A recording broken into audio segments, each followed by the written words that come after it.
Hi there, glad to see you here. Mark had always been a thinker, a deep thinker. In fact, if overthinking were a sport, he would have been a gold medalist. Every morning started the same way, the alarm blaring at 6 a.m. and Mark lying in bed, staring at the ceiling. I should get up. But then came the flood of excuses. It's too early. I'll start tomorrow. Just 5 more minutes.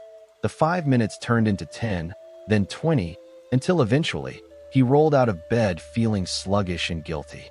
The rest of the day followed the same pattern. He'd think about going for a run, but talk himself out of it. He'd plan to start his side project, but convince himself he needed to feel ready. Mark had dreams, big ones. He wanted to get in shape, write a novel, and maybe even start his own business. But every time he tried to start, his mind became a battlefield of doubt and procrastination. One night, while mindlessly scrolling through videos on his phone, he stumbled across a clip of a woman talking about something called the 5-second rule. She claimed that if you had an impulse to act, you should count down from 5, and when you hit 1, just move. Don't think. Don't argue. Just act. Mark scoffed. Couldn't be that simple. But as he lay in bed that night, he couldn't shake the idea. What if it actually worked? He decided to test it. The next morning, the alarm blared as usual. Mark blinked at the ceiling, his mind already filling with excuses. I'll start tomorrow. I need more sleep. Then he remembered the rule. 5, 4, 3, 2, 1. Before he could second-guess himself, he threw off the blankets and planted his feet on the floor. He sat there, heart pounding, slightly bewildered. Well, that was weird. But he was up, and that was more than he could say for yesterday. Mark sat on the edge of his bed, rubbing his face. He felt groggy, but there was a strange sense of accomplishment. Usually, mornings were a battle he lost before even opening his eyes. Today, he'd won, or at least taken the first step. As he shuffled into the kitchen to make coffee, he thought about what had just happened. The 5-second rule wasn't magic. It didn't make him feel energized or excited, but it had stopped his brain from talking him out of getting up. He decided to test it again. Mark hated working out. Well, he hated starting workouts.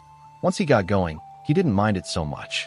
The problem was getting himself to take that first step, to put on his running shoes, to walk out the door, to start. He glanced at his sneakers by the front door. The thought of running made him want to crawl back into bed. His brain started crafting excuses. It's cold outside. You're too tired. You can start tomorrow. 5, 4, 3, 2, 1. Before he could think, he grabbed his shoes and slipped them on. He stood there, surprised once again. He wasn't suddenly full of energy or motivation, but he was moving. And that was the point. The run was short and awkward. His lungs burned, and his legs felt like lead. But when he got home, sweat dripping down his face, he felt proud. Not because he'd run far, but because he'd started. Over the next few days, Mark experimented with the rule. Each morning, he used it to get out of bed. When he hesitated to open his laptop and work on his writing, he counted down and just started typing. The words weren't perfect, but they existed. He realized something profound. The hardest part of any task wasn't the task itself. It was the few seconds before starting. Once he began, the momentum carried him forward. Little by little, the rule became second nature. His inner voice of doubt grew quieter.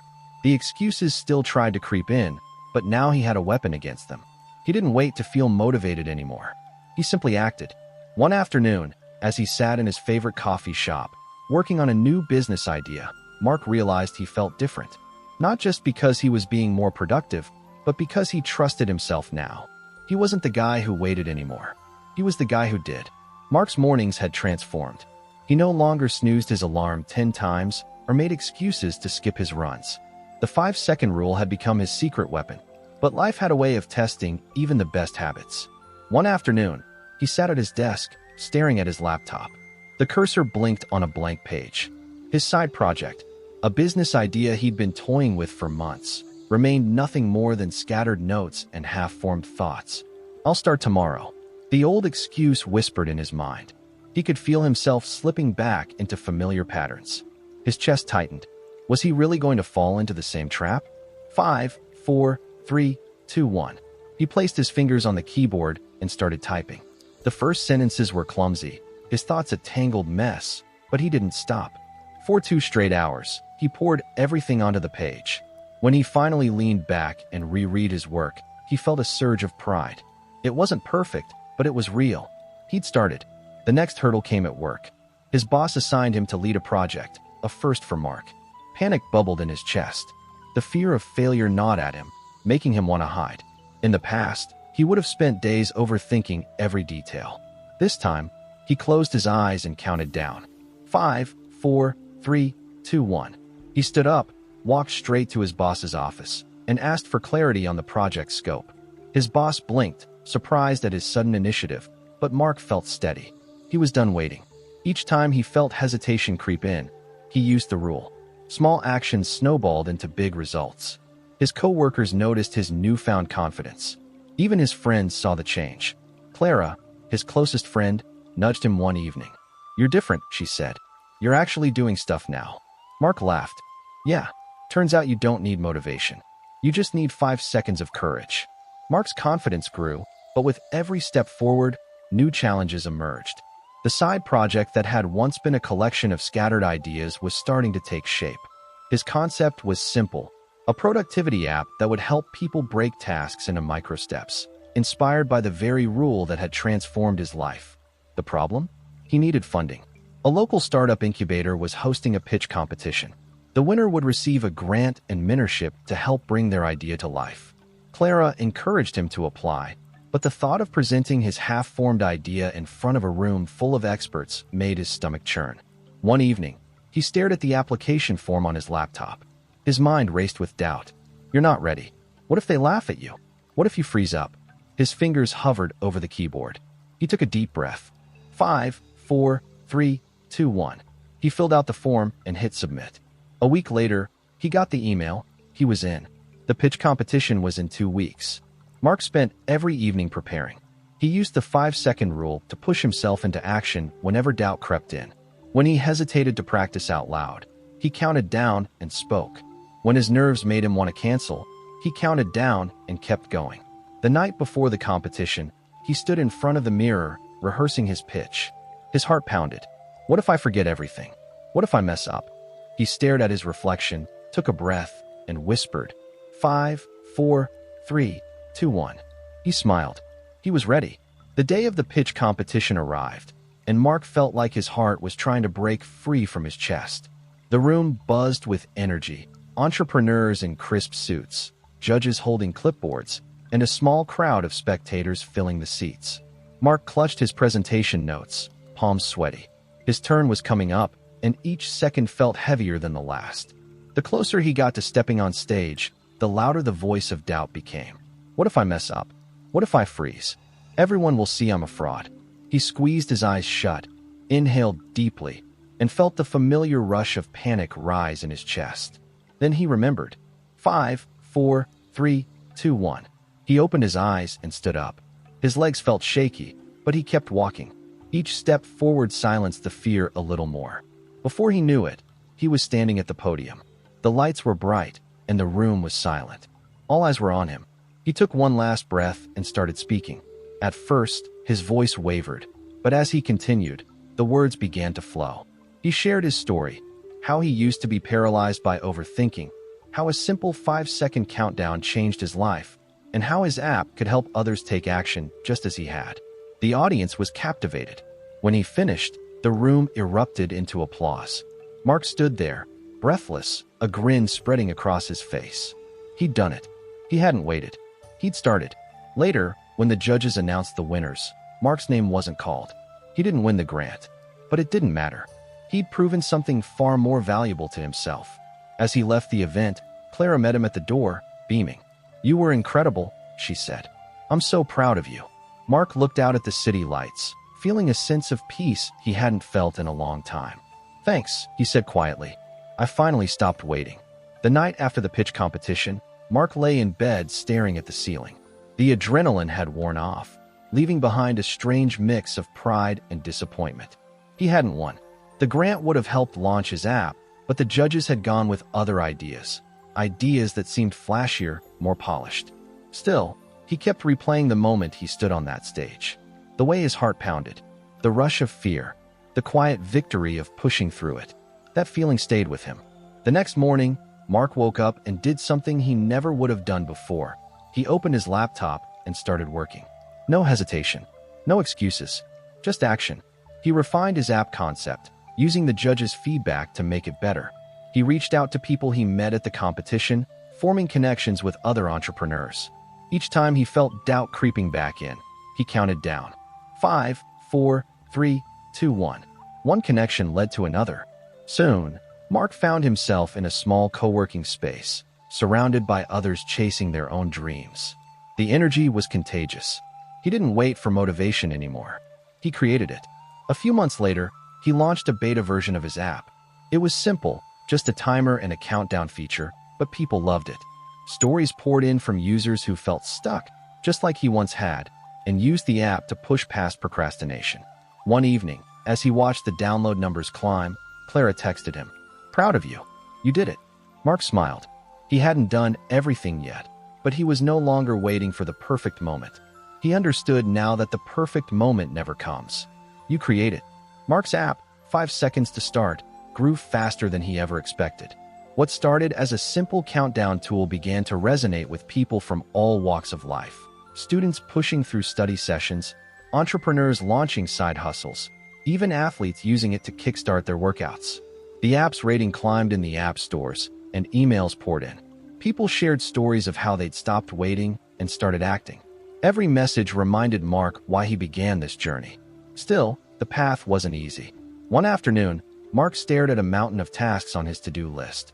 The app needed updates, customer support requests were piling up, and he still had a day job to juggle. The familiar weight of overwhelm settled in. Maybe I'll take a break. I'll start fresh tomorrow. He almost closed his laptop. But then, 5, 4, 3, 2, 1. He took a deep breath and answered the first email. Then the next. One task at a time, he chipped away at the mountain. As the app grew, so did the opportunities. A popular productivity influencer mentioned 5 seconds to start in a video, and downloads skyrocketed overnight. Investors started reaching out, curious about the app's potential. Mark found himself at another crossroads. Should he quit his day job and go all in? The thought terrified him, but he knew what he had to do. He sat in his car after his last day at work, gripping the steering wheel. The fear was there, whispering all the reasons this could go wrong. He closed his eyes. 5, 4, 3, 2, 1. He smiled. It was time to jump. Mark's first day as a full-time entrepreneur felt surreal. No office, no manager, just him, his laptop, and the app that had slowly taken over his life. The excitement was real, but so was the fear. He set up a small workspace in his apartment, determined to treat each day with purpose. Yet, without the structure of a regular job, the days blurred together. The freedom felt overwhelming. He found himself slipping into old habits, procrastination, second-guessing, and scrolling endlessly through social media. One afternoon, he caught himself lying on the couch, watching videos about productivity instead of being productive. He groaned, covering his face with a pillow. "What am I doing?" The familiar voice of doubt whispered again. "You're not cut out for this. You're going to fail." He sat up and placed his feet on the floor. Took a deep breath. 5, 4, 3, 2, 1. Mark stood up, walked over to his desk, and opened his laptop. One email, one task, one step. Slowly, the momentum returned. He poured everything into the app. He improved the interface, added personalized countdowns, and even created motivational messages to pop up after each completed task. He called it the momentum boost. Users loved it. Still, there were tough days. Days when he questioned everything. But each time doubt crept in, he counted down and took action. Then came the email. A major tech blog wanted to feature 5 seconds to start in an article about productivity tools changing the game. Mark stared at the screen, heart racing. This could be huge. He scrambled to prepare. He polished the app's landing page, updated the user testimonials, and made sure the app was ready for a surge of downloads. The article dropped a week later. Downloads exploded. Social media buzzed with praise for the app. People tagged Mark, calling him an inspiration. The app reached 100,000 downloads within a month. One evening, as Mark sat on his balcony with Clara, watching the city lights, she nudged him. "Look at you. From overthinking everything to running your own app." Mark laughed. "Yeah, turns out, you don't wait for motivation. You create it." Clara smiled. "So what's next?" Mark looked out at the horizon, feeling something he hadn't in a long time. Peace. Whatever comes next, I'll start. And he did. The success of 5 seconds to start was more than Mark ever imagined. The app had gone viral, and users across the world were sharing their stories. Students acing exams, artists completing projects, and even parents tackling household chores. Mark found himself busier than ever. Interviews, podcast invitations, and partnership offers poured in. Investors who once ignored him now wanted a piece of the action. It was overwhelming, but this time, he didn't let it paralyze him. Whenever he felt the weight of it all, he counted down. 5, 4, 3, 2, 1. Action. Every time, he built a small team, developers, designers, and a customer support crew. Delegating was hard at first, but Mark realized he couldn't do it all. The team brought fresh ideas, and the app evolved. They added features like progress tracking and community challenges where users could cheer each other on. But the real game changer was the motivation map. It tracked every time a user hit the countdown and celebrated their streaks. People loved the sense of accomplishment, and engagement skyrocketed. One day, Mark received an email that left him speechless. "Dear Mark, I've struggled with depression for years, and your app helped me get out of bed on days I didn't think I could. Thank you for giving me a tool to take back control." Mark stared at the screen, emotions hitting him all at once. He'd built this app to help himself, but it had become so much more. That evening, Clara joined him at his favorite coffee shop. "You okay?" she asked, noticing his quiet mood. Mark nodded slowly. I never thought something so simple could make such a difference." She smiled. Sometimes the simplest things are the most powerful. Mark looked out the window, the city lights twinkling. He thought about every moment he doubted himself. Every time he almost quit. Every second he hesitated. And every time he counted down and acted. "Yeah," he said softly. "I guess they are." But the journey wasn't over. There was still so much more to build, so many people to reach. And Mark knew exactly what to do next. He took a deep breath. 5, 4, 3, 2, 1. He started. Months passed, and 5 seconds to start continued to grow. What once was a personal tool had become a global movement. Mark traveled to conferences, spoke on podcasts, and even gave a TED Talk titled "The 5 Seconds That Changed My Life." But the most surreal moment came when a major tech company offered to buy his app. The number they proposed was life-changing. Mark sat with the offer for days, torn between the security it promised and the passion he still had for his creation. One evening, he met Clara at their favorite coffee shop, the same one where his journey had begun. "So what are you going to do?" she asked. Mark stared into his coffee. "I don't know. Selling would be the easy choice. But I didn't build this to make money. I built it to help people." Clara smiled. "Then maybe that's your answer." Mark exhaled slowly. The fear was still there, the same fear he'd felt every step of the way. But he knew what to do. 5, 4, 3, 2, 1. He turned down the offer and doubled down on his vision. The app became more than just a tool. It became a platform for stories, a community of people helping each other take that first step. One morning, Mark woke up and glanced at his phone. A notification blinked. 1 million downloads. He laughed softly to himself. Not long ago, he couldn't even get out of bed without overthinking. Now, he was leading a movement. Mark stood up, stretched, and opened his laptop.